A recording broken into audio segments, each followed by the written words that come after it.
No DQ Galaxy. We are live with a recap of Monday Night Raw for Monday, April 29th, 2024, night 2 of the 2024 WWE Draft. Was it any more interesting than Friday's draft? Well, let's discuss it. Let's break it down. We kicked off Monday Night Raw with Logan Paul arriving to the arena. He is the United States champion. He arrived with Patrick Mahomes, NFL superstar, Super Bowl champion. This week's Raw was in Kansas City, Missouri. They met up with Judgment Day. Then we had Becky Lynch, the new women's champion on Monday Night Raw, come into the ring for a promo. She said that Kansas City was where the man was born. She had her face bloodied in that city. She talked about how it took her 2 years to get back her championship. The crowd chanted, "You still got it."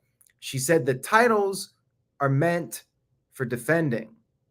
And before she could continue, Liv Morgan appeared. Liv Morgan declared herself the number one contender for the women's championship.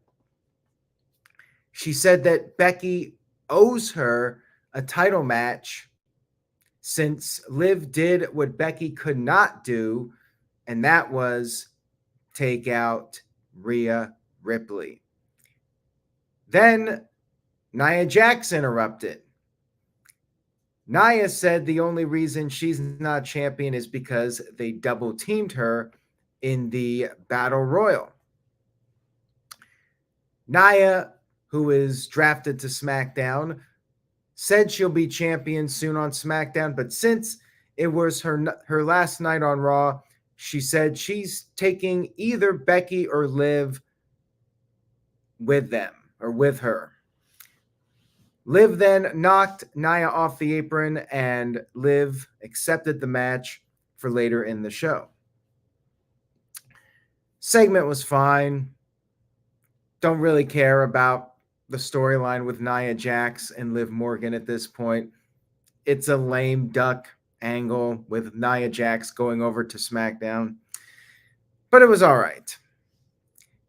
We had Stephanie McMahon coming to the stage to announce the round 1 picks for night 2 of the draft. Gunther and Ludwig Kaiser have been drafted to Monday Night Raw, which I suppose makes sense. We'll talk about that in a little bit, but I figured they would be on SmackDown for 2 reasons. Number one, Ludwig Kaiser is dating Tiffany Stratton in real life. Have them on the same brand. And number 2, I wanted to see Cody Rhodes versus Gunther for the championship. And doesn't look like we are getting that match now. I was wanting to see that for a while. I figured that Gunther would be a great opponent for Cody Rhodes, but not happening. Probably more likely that Gunther goes after the World Heavyweight title at this point. The second pick, Jade Cargill, drafted over to SmackDown. Even though she's only had like 2 or 3 matches, she's one of the top draft picks. So there you go. Damage Control have been drafted to Monday Night Raw. I guess that's a good choice. They need a change of scenery. I think they can benefit from the move. And then Kevin Owens has been drafted to SmackDown. Whatever. Not really much of a change at all. KO still on SmackDown, and that was round 1. Hamp Connell sent in a $9.99 super chat. Thank you for that. Says, today in history in 2001, the 2-man power trip faced the Brothers of Destruction in a winner-take-all match in the main event of Backlash. This show also had that weird Duchess of Queensberry match. I try to block that pay-per-view out of my mind. As you guys know that have followed my channel, I was never a fan of that Steve Austin heel turn. That era was definitely not my favorite. Let's just put it that way. But yes, that was quite a ways back, over 20 years ago, 23 years since that happened. It's been a long time. We had our first match of the evening, Gunther versus the former King of the Ring, Xavier Woods. Match was good, but come on now.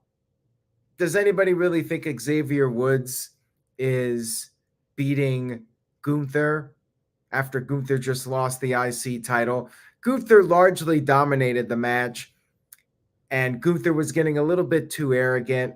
He was taunting Kofi Kingston on the outside.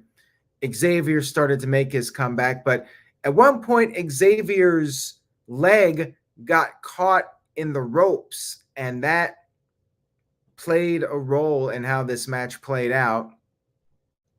Xavier tried to make a comeback. He came off the top with a missile drop kick, but he ended up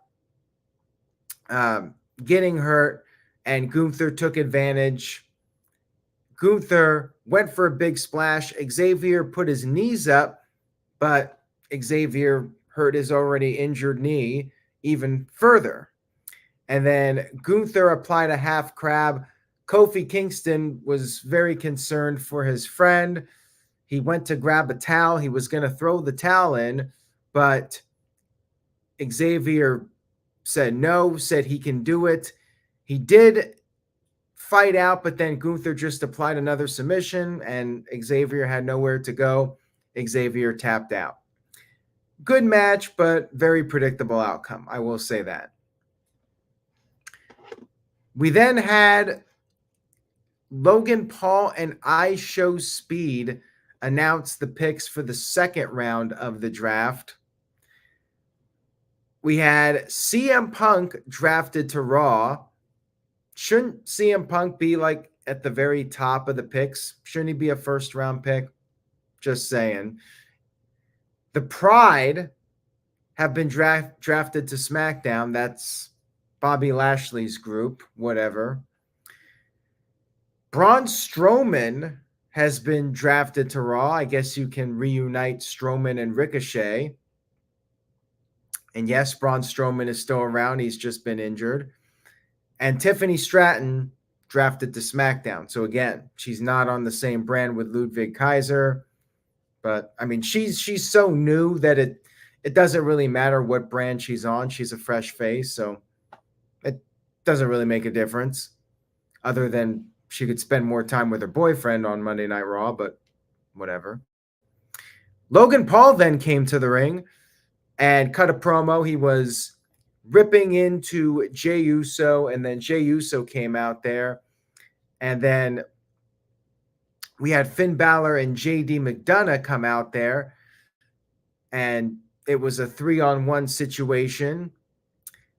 Patrick Mahomes, who was at ringside, gave Logan 3 what we're supposed to believe were Super Bowl rings.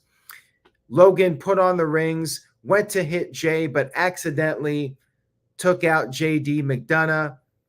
But then the numbers were still against Jay. You had Braun Strowman making his return. Strowman chokeslammed Balor, chased off Logan Paul, and then had a couple of words with Mahomes at ringside. And Jay actually had to pull Strowman back. Not sure where this is all going, if it's just a simple tease, or are they going to actually do some kind of a match down the line? Who knows? Is Strowman going to be part of Uncle Howdy's new group? I mean, it doesn't look like it at this time, but you never know. Anything's possible. Welcome back, Braun Strowman. He's back in the thick of it, and we'll see if he can have a productive run.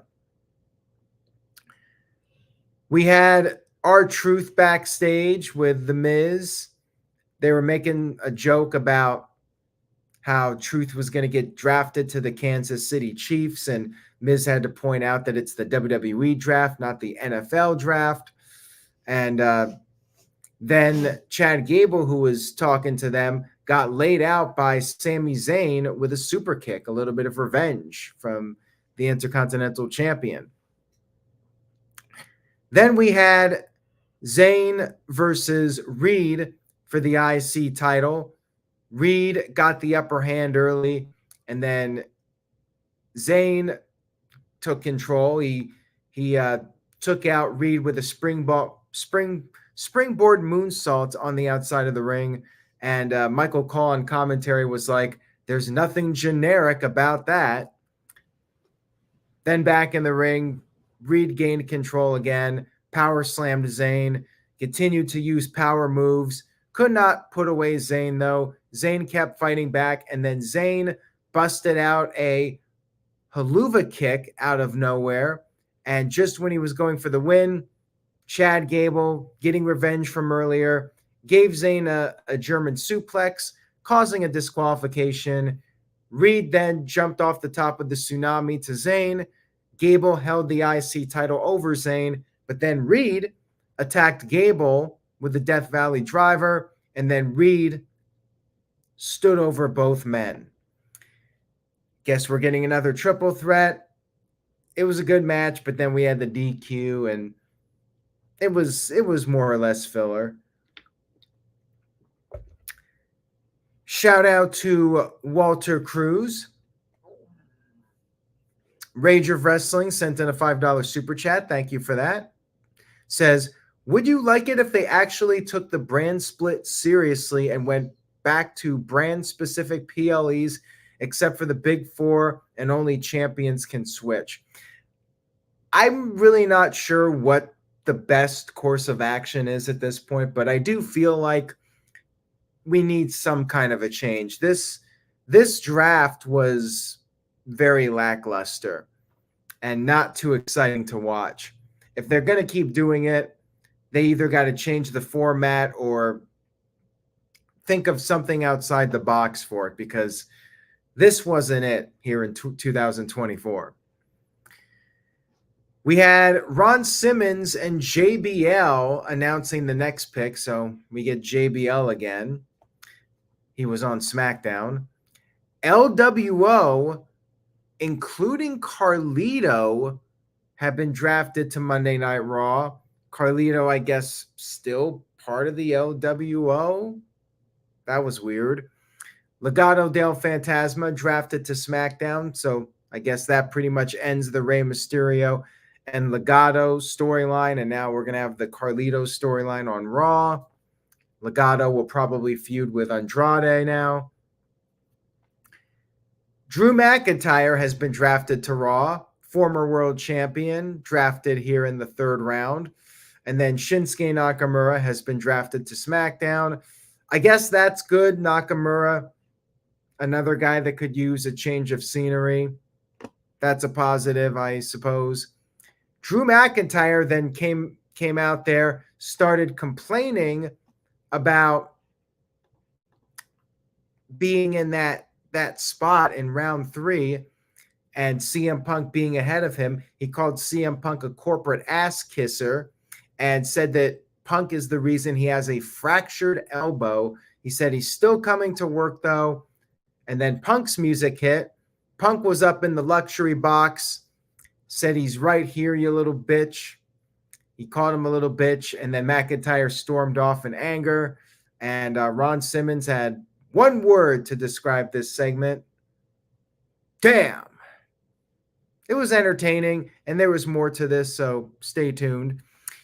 We had Otis and Tozawa backstage telling Maxine Dupree she did a great job in the Battle Royal. She held her own, but Chad Gable wanted to know where her title was and said that they're celebrating mediocrity.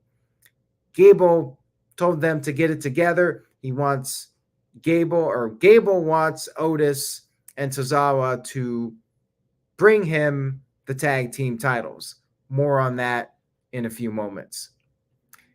We had Braun Breaker backstage basically talking about wanting to take the place over, and Sheamus introduced himself to Breaker. And then we had Maxine Dupree versus Candice LeRae. Maxine was actually dominating the match, busted out a perfect plex, did a reverse caterpillar, applied an ankle lock, but then Indy Hartwell threw Ivy Nile into the ring post on the outside, and Maxine was concerned for her friend.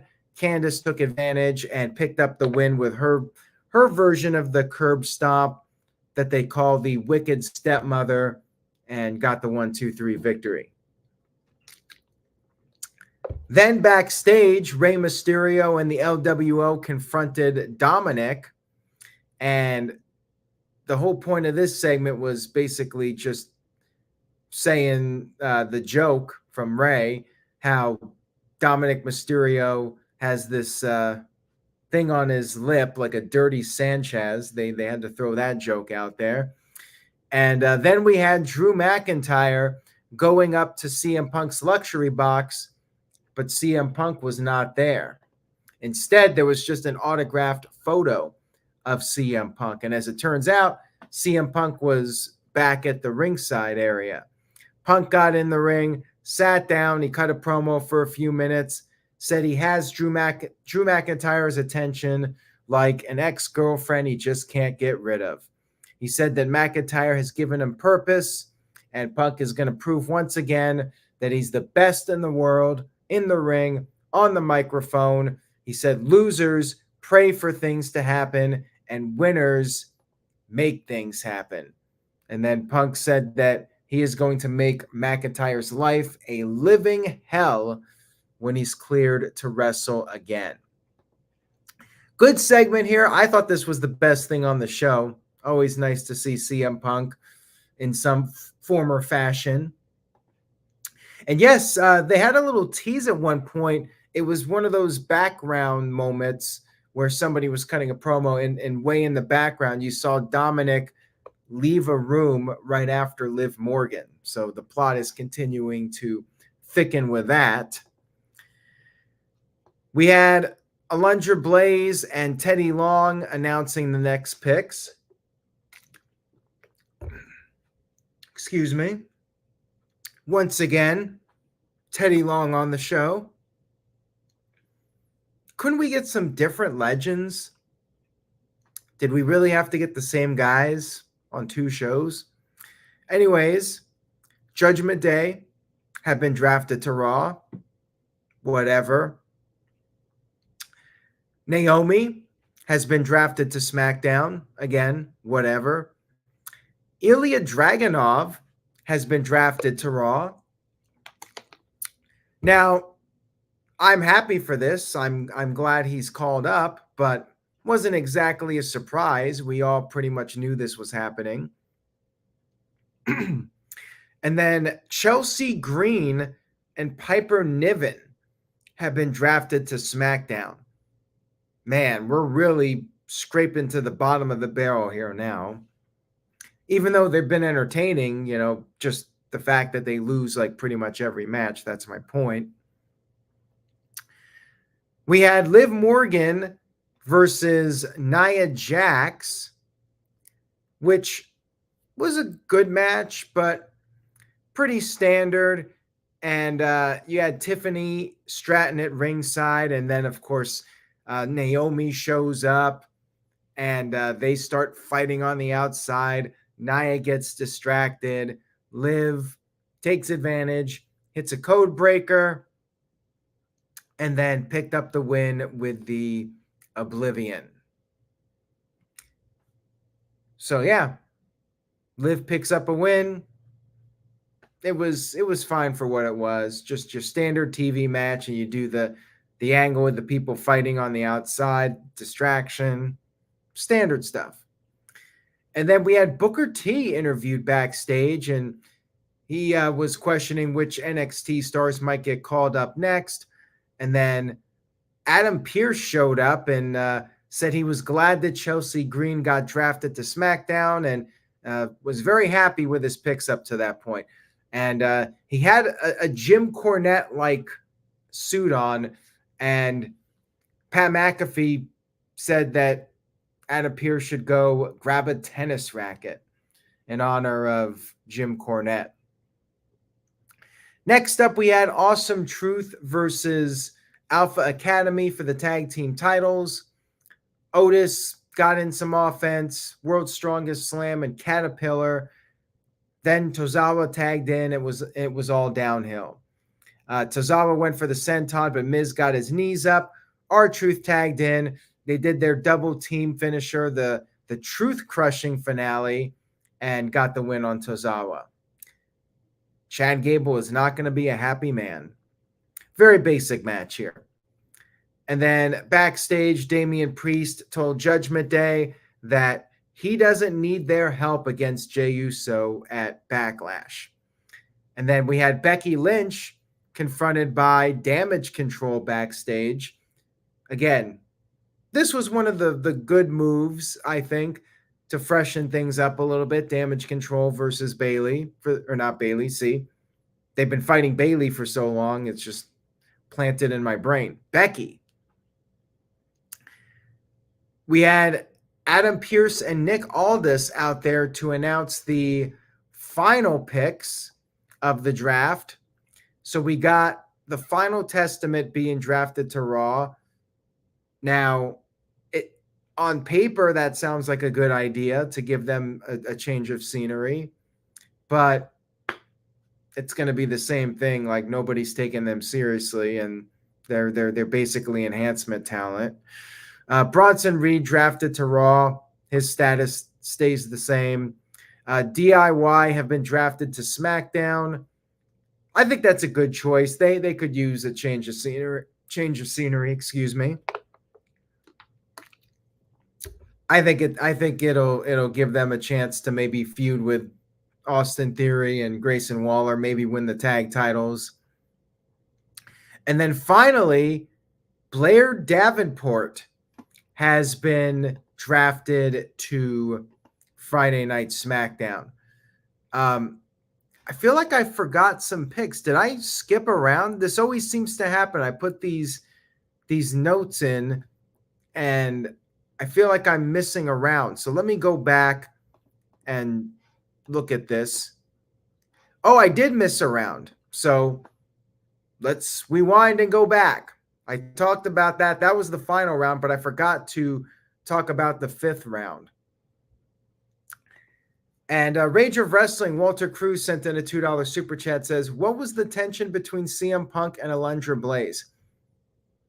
I don't know. I have no idea off the top of my head. CM Punk has a lot of relationships with a lot of people, so it's hard to track every single one of them. I'm sure if you look it up online, if there is something, you'll find it.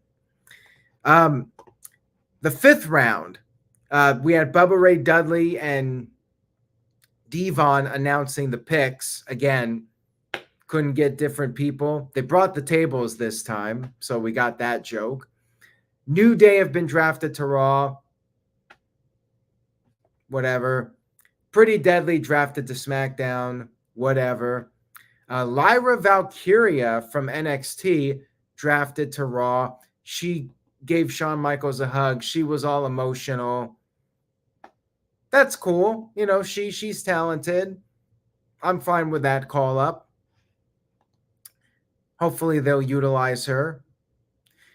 And then we had Candice LeRae and Indy Hartwell drafted to SmackDown. I guess that'll do them some good, and they're keeping Johnny Gargano and Candice, a real-life couple, on the same brand. There you go. All in all, it was pretty lackluster. I was hoping for Raw they would have done a bit more. It was maybe a little better than SmackDown's picks, but not much. At the end of the day, it didn't feel like all that much really changed. We got a few NXT call-ups, a few people switched, but nothing too significant, in my opinion. Maybe we get Becky Lynch versus Lyra Valkyria again. I mean, that's a positive. There were a few. There were a few good picks and moves. But they got to change it up. Like I said, it needs a different format. So when you tune in, it has more of an unpredictable feel. Like this just it was very much a show you could have skipped, and you can read the draft results on NoDQ.com, and you're all set. But let's talk about the main event. I mean, really not much to say about the main event. Jey Uso, Ricochet, and Andrade versus Judgment Day, 6-man tag team match. Good guys got in the early offense. Bad guys got control during the break. Jey Uso, the challenger, got the hot tag, and Jey ended up pinning Balor with the Uso splash. So you set him up for his title match, and then Jey and Damian Priest have a little face-off. Damian holds up the title. Your standard angle here to set up the Backlash match. And JD had a pretty gnarly bruise from the Super Bowl rings shot from Logan Paul. Jey Uso's not winning the title, but they had to give him the win here, give him some momentum heading into the pay-per-view. All in all, Raw was okay. A little better than SmackDown, but still not too exciting. I think CM Punk was probably the highlight. CM Punk was the difference maker, I think. So I give the show a C+ because of CM Punk. He bumped it up. Raw was a little bit better than SmackDown, but most of it was filler as far as I'm concerned. They're just, hey, the draft, people get interested in it, so we do it every year. But yeah, this year, I think it fell pretty flat. That's my take on Raw.